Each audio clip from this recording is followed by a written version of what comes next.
Neha Gupta, ven a la puerta principal. ¡Hazlo ahora! ¡Sal! En el suelo. Ven aquí. Seguimos de cerca el caso de la doctora Neha Gupta, pediatra de Oklahoma acusada de matar a su hija de 4 años en unas vacaciones en Florida. El cargo inicial, asesinato en primer grado, con los fiscales alegando que ella fingió un ahogamiento para encubrir algo mucho más siniestro. Bueno, ahora, en un giro dramático, ese cargo ha sido retirado. Gupta ahora enfrenta homicidio agravado, un sorprendente cambio legal que plantea nuevas preguntas sobre lo que realmente sucedió y si los fiscales podrán probar su caso. Bienvenidos a Sidebar de Law and Crime, soy Jesse Weber. Hemos seguido este desgarrador caso por semanas. La pediatra de Oklahoma, la misteriosa muerte de su hija de 4 años en una piscina de Florida y las impactantes acusaciones de que fingió un ahogamiento para encubrir algo mucho más oscuro. Sin embargo, hoy la historia da un giro dramático. ¿Por qué? Porque los fiscales de repente retiraron el cargo de asesinato en primer grado. Este es un cambio sísmico en un caso que ya ha estado lleno de giros desde el principio. Estamos hablando de la doctora Neha Gupta. Ahora enfrenta un cargo menor de homicidio agravado.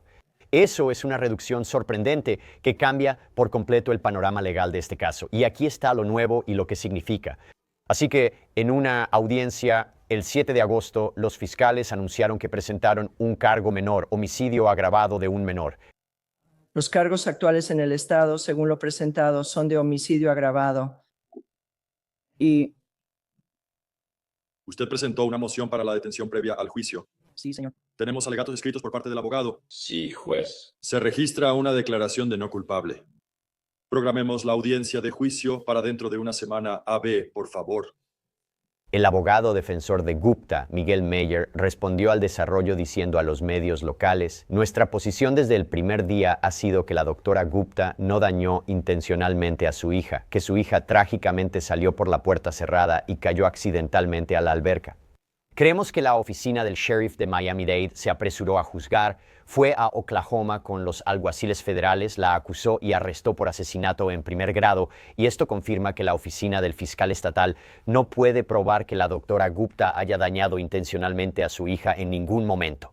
Así que si apenas te estás enterando de este caso, déjame explicarte todo lo que hemos aprendido hasta ahora y por qué esto es un cambio tan importante. Porque según la orden de arresto, que se publicó cuando inicialmente fue acusada de asesinato en primer grado, obtuvimos muchos detalles. Alrededor de las 3:40 de la mañana, el 27 de junio, la policía respondió a una llamada al 911 en una casa de alquiler en El Portal, Florida. La doctora Gupta informó que su hija posiblemente se había ahogado. Los primeros en responder llegaron. Fueron guiados a la alberca en el patio trasero donde hicieron un descubrimiento devastador. La orden dice: los oficiales observaron a A.T., en adelante referida como la víctima fallecida inconsciente y sumergida en la parte profunda de la alberca. El personal de rescate de bomberos de Miami-Dade sacó a la víctima fallecida de la alberca y comenzó la reanimación cardiopulmonar. El personal de rescate de bomberos de Miami-Dade trasladó a la víctima fallecida al Hospital Jackson Memorial, donde, a pesar de los esfuerzos, fue declarada muerta a las 4:28 a.m. Ahora, Gupta dio voluntariamente una declaración a los investigadores y aparentemente dijo que ella y su hija estaban dormidas en la misma cama, pero que alrededor de las 3:20 de la mañana se despertó y se dio cuenta de que su hija no estaba. Ella dijo que la puerta corrediza de vidrio de alguna manera había sido abierta y le dijo a la policía que antes de dormir revisó todas las puertas corredizas de vidrio en la residencia. La persona declaró que entonces observó a la víctima fallecida sumergida bajo el agua en la alberca de la residencia. La persona declaró que intentó sacar a la víctima de la alberca. Sin embargo, no tuvo éxito debido a que no sabe nadar. La persona declaró que intentó durante aproximadamente 10 minutos ayudar a la víctima fallecida antes de contactar a los servicios de emergencia. Los investigadores dicen que la autopsia reveló algo diferente y algo muy preocupante. El 29 de junio, es decir, 2 días después, un médico forense del condado de Miami-Dade realizó una autopsia a Arya Talathi y los hallazgos aparentemente contradecían el relato del Dr. Gupta. Según la orden, cito, el Dr. Tran informó que los pulmones y el estómago de la víctima fallecida no contenían agua y se consideraban secos. El Dr. Tran también informó que, basándose en estos hallazgos, pudo descartar el ahogamiento como causa de muerte. Además, el Dr. Tran descubrió cortes dentro de la boca y moretones en las mejillas del rostro de la víctima fallecida.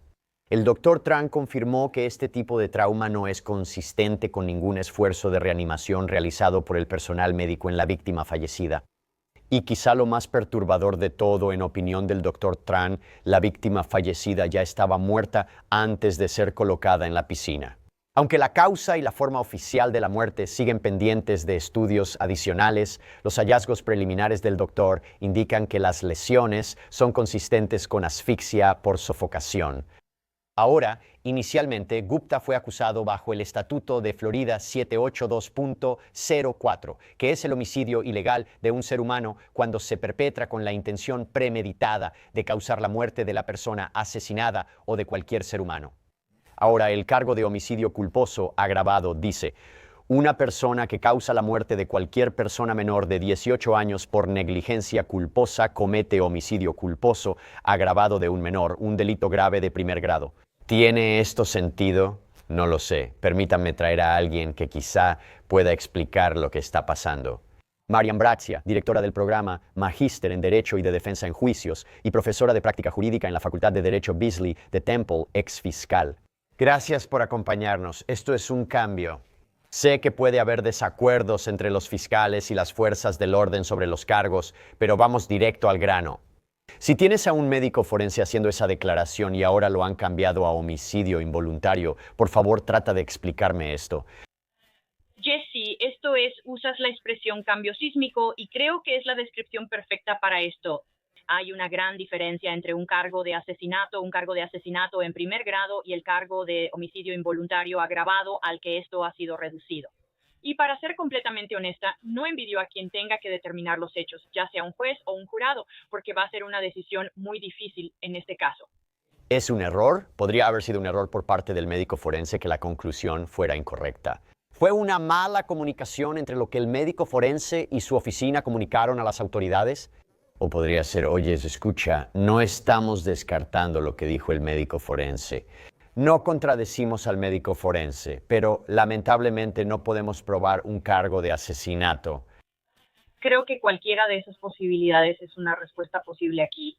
Y creo que algo que más ayuda a la defensa va a ser esta aparente inconsistencia entre lo que reportó y encontró el médico forense, especialmente en lo que respecta al hecho de que no había agua dentro de los pulmones ni dentro de la tráquea de la fallecida, lo cual nos indicaría que la causa de muerte fue ahogamiento.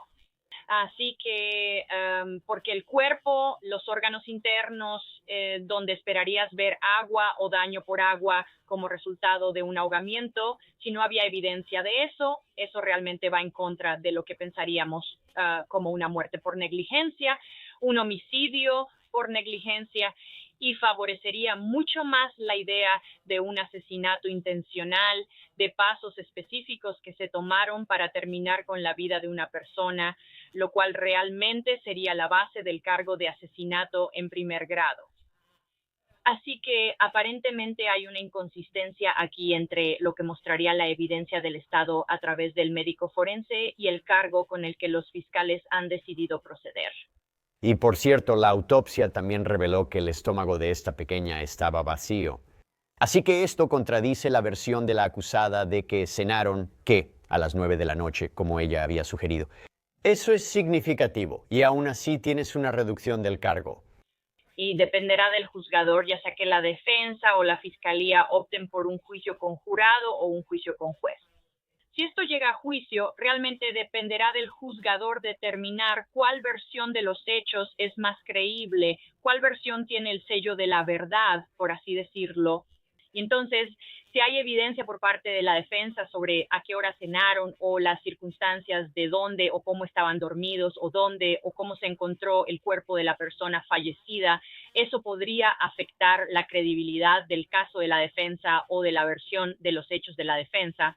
Pero al mismo tiempo nosotros, y cuando digo nosotros me refiero al juzgador, va a tener que analizar las inconsistencias que puedan presentarse en el caso principal de la fiscalía, dadas las características de la investigación, la inspección del cuerpo, el informe del médico forense y finalmente el cargo que los fiscales argumentarán que debe ser sostenido por el juzgador. Este es un caso difícil. Y solo para aclarar, ¿cuál crees que es la posible teoría de homicidio imprudencial aquí?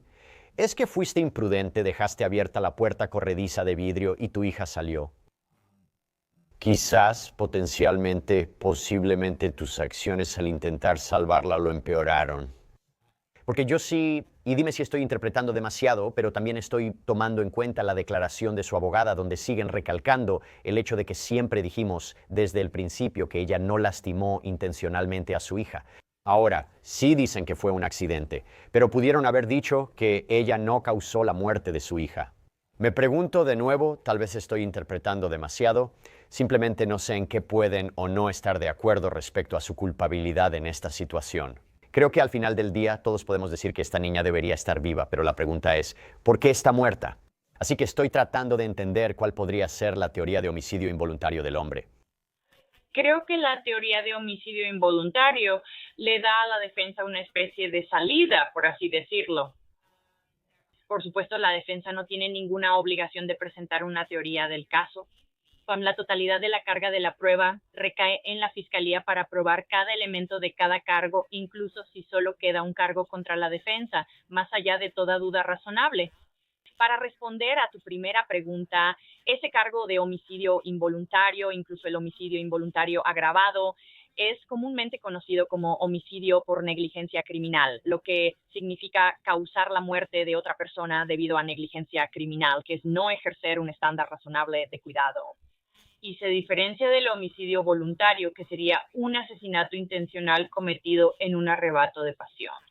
Por ejemplo, el ejemplo clásico de nuestros libros de derecho es que entras y encuentras a tu pareja en la cama con otra persona y tus pasiones se encienden o se inflaman tanto que es un asesinato intencional que ocurre en el calor del momento, en un arrebato pasional.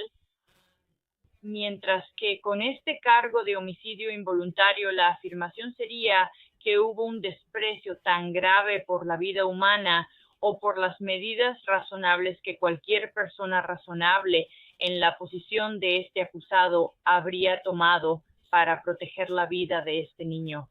Así que a veces vemos cargos de homicidio por negligencia criminal en casos de peligro infantil, por ejemplo, dejar a un niño sin supervisión en un auto caliente en un día caluroso, lo que puede provocar un golpe de calor o incluso la muerte, o incluso en casos de seguridad inadecuada, donde un dueño de negocio o propietario podría ser responsable de la muerte de un inquilino o cliente en sus instalaciones si no existen medidas de seguridad adecuadas o razonables.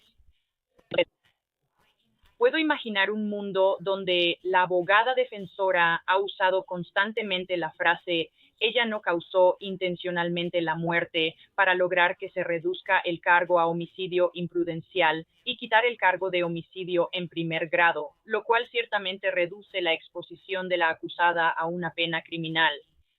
Y al mismo tiempo les da la capacidad de argumentar en su defensa. La versión de la fiscalía es inconsistente. Ni siquiera saben lo que pasó porque tienen este informe del médico forense que dice muerte por asfixia o muerte no relacionada con ahogamiento. Pero mientras tanto, aquí estamos procediendo con un cargo de muerte accidental o de homicidio no intencional. Entonces, ¿cuáles, miembros del jurado? Y algo que también hay que señalar sobre esto. En primer lugar, la orden señala que la causa y la manera de la muerte de esta niña aún están pendientes de una investigación adicional.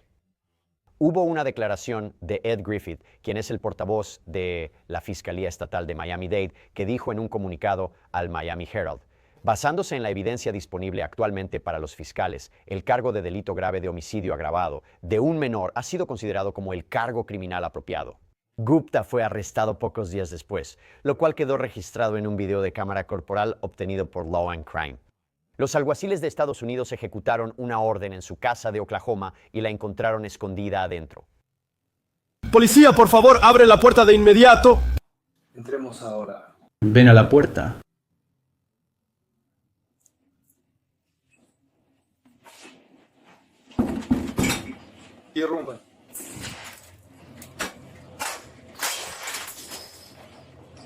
Nea Gupta, ven ya a la entrada principal. Alguaciles de los Estados Unidos, tenemos una orden de arresto en tu contra. ¡Ven a la puerta principal! ¡Hazlo ahora! Revisaron cada habitación de la casa por dentro.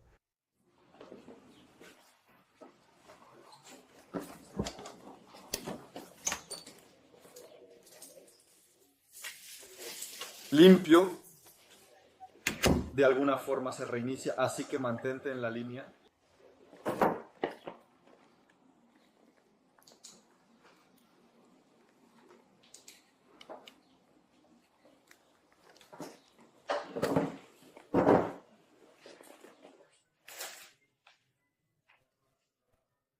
Así.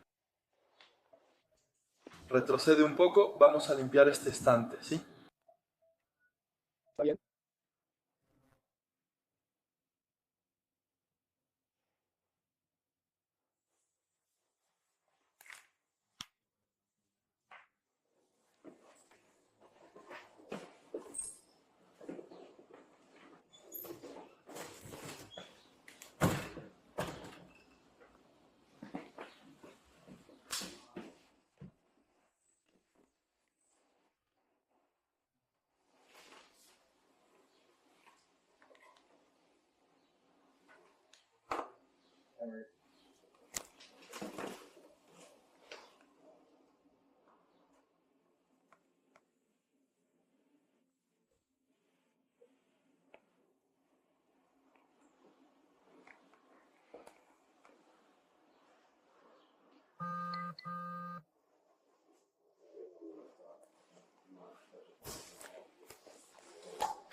Don't have contact with target. They go to start into the kind of switch case. Vamos a abrir estas puertas delanteras, abriéndolas.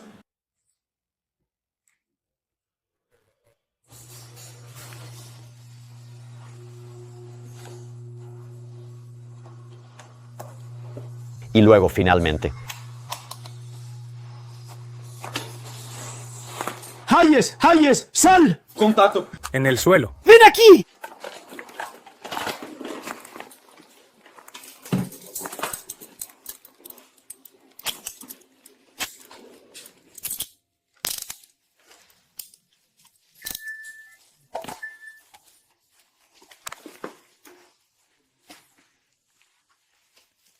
registros judiciales revelan que Gupta compartía la custodia de Arya con su exesposo, el doctor Sarab Talati. Sin embargo, las autoridades descubrieron que él no tenía idea de que la niña siquiera había salido de Oklahoma. El sujeto comparte la custodia de la víctima fallecida con su exesposo, quien no viajó con ellos a Miami, Florida, y no sabía que la víctima había salido de Oklahoma. Según el doctor Talati, su exesposo, hay una batalla de custodia en curso dentro del estado de Oklahoma por el cuidado de la víctima entre él y el sujeto. Ahora, profesor, ¿cómo afecta eso las cosas? ¿Qué tipo de testigo sería él en un juicio? Creo que la evidencia del divorcio y de la disputa por la custodia va a ser sumamente relevante en este caso. Todo esto se vincula con la res gestae, la historia del caso, el trasfondo de las partes y posiblemente el estado mental del acusado.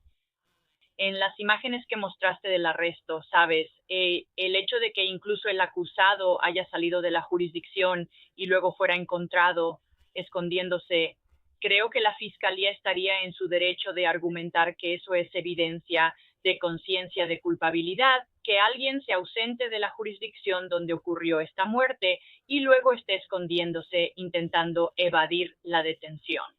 Eso se relaciona con el estado mental del acusado, quizás revelando conciencia de culpabilidad. Ese sería el argumento. Y luego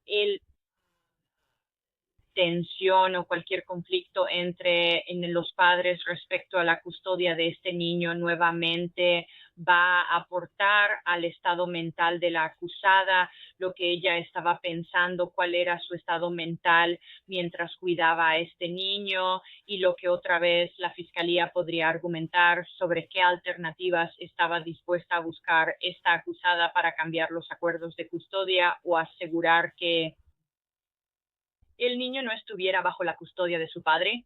La batalla por la custodia se había intensificado apenas unos meses antes. Un juez le otorgó al doctor Talati, el padre aquí, la custodia temporal exclusiva, citando interferencia médica. La decisión indica que el tribunal otorga la custodia temporal exclusiva al peticionario. El tribunal determina que existe una emergencia y que el demandado continuará interfiriendo con el tratamiento médico del menor. También se informó que a Gupta se le ordenó proporcionar los registros de vacunación y revelar su ubicación, pero ya había preocupaciones sobre su comportamiento que iban en aumento.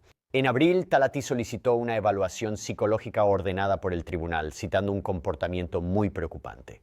Su presentación describía, cito, posturas irrazonables sobre temas relacionados con el menor, cambios de humor inusuales y un comportamiento errático que genera preocupación por la seguridad del menor, un conflicto extremo y actitud defensiva con casi todas las personas que cuidan y brindan orientación al menor, incluyendo a los miembros de la familia del menor, proveedores médicos, consejeros y expertos involucrados en este litigio. Que el demandado continúa proporcionando información falsa a los proveedores médicos del menor sobre denuncias de violencia doméstica por parte del solicitante en una orden de restricción que ya ha sido previamente denegada por el tribunal. Además, se afirmó que la demandada ha puesto en riesgo la capacidad del menor para recibir tratamiento médico por su conducta inapropiada hacia los proveedores del niño.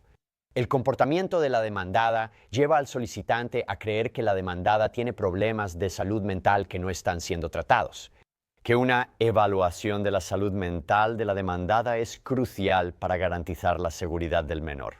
Ahora, profesor, si esto todavía fuera un cargo de asesinato, ¿verdad? Podría haber visto una situación en la que dijeran, su mundo se desmoronaba, se comportaba erráticamente, siendo un peligro para ella y su hijo. Y mató a su hija y preparó la escena para que pareciera un accidente. Esto ha cambiado, ahora es homicidio involuntario. ¿Cómo crees que, si estos son hallazgos legítimos y creíbles sobre la salud mental, cómo funciona para la fiscalía? ¿Cómo funciona para la defensa? Así que creo que para la fiscalía anticiparía que la fiscalía se moverá antes del juicio y notificará a la defensa su intención de usar alguna evidencia o algún testimonio de esas audiencias en la corte familiar, y esos hallazgos de la corte familiar, especialmente el hecho de no proporcionar tratamiento médico o no cumplir con el tratamiento médicamente necesario para el niño o las vacunas para el niño, todo eso se consideraría bajo las reglas de evidencia de otros actos. Por supuesto, la fiscalía debe notificar a la defensa su intención de usar tal evidencia. Pero, de nuevo, esto demuestra la evolución de esta relación y la evolución del estado mental de la acusada. Como todavía estamos ante un cargo de homicidio involuntario y el cargo es esencialmente una muerte no intencional, creo que hay pruebas de los procedimientos del tribunal familiar sobre el tratamiento médico, sobre las acusaciones del padre de la fallecida, que indican que esta era una persona negligente en el cuidado de esta niña, incluso antes de este accidente, de esta muerte o de este homicidio no intencional. Y así, esa evidencia de su cuidado previo, de su crianza previa en esos procedimientos anteriores, también ayuda a entender cómo estaba cuidando, si realmente estaba cuidando a esta niña en la fecha y hora de su muerte. Solemos pensar en un incidente criminal como algo aislado, enfocándonos en el momento, lugar y acto específicos que ocurrieron, que da lugar a una cierta demanda, acción o cargo. Pero en este caso, ya que hay otros incidentes que podrían ayudar a entender qué llevó a este accidente o a esta muerte no intencional o al fallecimiento de este niño, esos incidentes previos podrían ser muy reveladores para mostrar toda la historia y las circunstancias completas de la condición de este niño. ¿Piensas que tendrá que testificar en el juicio y explicar sus acciones? Suponiendo que las acusaciones y declaraciones son ciertas, ella no se lanza a la alberca ni tiene problemas para rescatar a su hija porque sabe nadar. Probablemente habrá padres en ese jurado que dirán que no les importa. Sabes, como que deberías haber hecho lo que fuera necesario para intentar ayudar a tu hija. Te comprendo. Concuerdo totalmente contigo. Como madre, ese fue uno de los primeros hechos que me llamaron la atención. Y creo que tienes razón al decir que habría una inclinación por parte de un jurado a decir, ¿me estás hablando en serio? Te lanzas frente a un tren, haces lo que sea necesario para ayudar o salvar a tu hijo. Sin embargo, tengo que recalcar que creo que cuando y si se selecciona un jurado, en este caso tendrían que tomar su juramento muy, muy en serio para acatar las instrucciones del tribunal, mantener la mente abierta, no sacar conclusiones precipitadas y no considerar ninguna evidencia antes de que se les instruya adecuadamente. Y recuerden de nuevo que no hay absolutamente ninguna obligación para la defensa de presentar un caso, de presentar una teoría del caso, ni mucho menos de que el acusado testifique. Ella tiene un derecho de la Quinta Enmienda para mantener su silencio. Y se le indicará al jurado que no pueden tomarlo en su contra si ella decide ejercer ese derecho al silencio. Así que, según su cargo, según su instrucción, un jurado, al prestar juramento para ser miembro de ese jurado, tendría que acatar esa instrucción y no tomarlo en su contra. ¿Eso sucede en el mundo real, en la vida real? Espero que sí, porque de lo contrario estaríamos cuestionando la validez de todo nuestro sistema de jurados. Antes de dejarte ir rápidamente, el Dr. Gupta sigue detenido en Miami-Dade sin derecho a fianza. Sin embargo, su equipo legal está buscando la liberación previa al juicio. Una audiencia sobre ese tema se espera que tenga lugar el lunes. ¿Qué opinas sobre sus posibilidades de ser liberada ahora que solo está acusada de homicidio involuntario y no de asesinato? Así que creo que la reducción de los cargos es a su favor. El hecho de que hay una pena menor en el horizonte para ella. Creo que el hecho de que ya salió de la jurisdicción, el hecho de que la encontraron escondida, sin duda será un argumento de la Fiscalía, que no es una presencia confiable en el juicio, que ya ha demostrado una tendencia a salir de la jurisdicción y no estar donde se supone que debe estar. Pero creo que el hecho de que haya invertido en su propia abogada, eso es algo que, aunque no lo creas, sí juega a su favor. Ella está mostrando un interés en su defensa y una disposición para pelear el caso y responder a los cargos. Y eso es algo que la defensa presentaría, que votaría a su favor para dejarla en libertad antes del juicio. Gracias por acompañarnos, profesora Marian Bracha, se lo agradezco. Gracias por invitarme. Jesse, y eso es todo lo que tenemos por ahora aquí en Sidebar. Muchas gracias a todos por acompañarnos. No olviden suscribirse en YouTube, Apple Podcasts, Spotify o su plataforma favorita de podcast. Soy Jesse Weber. Les hablaré la próxima vez.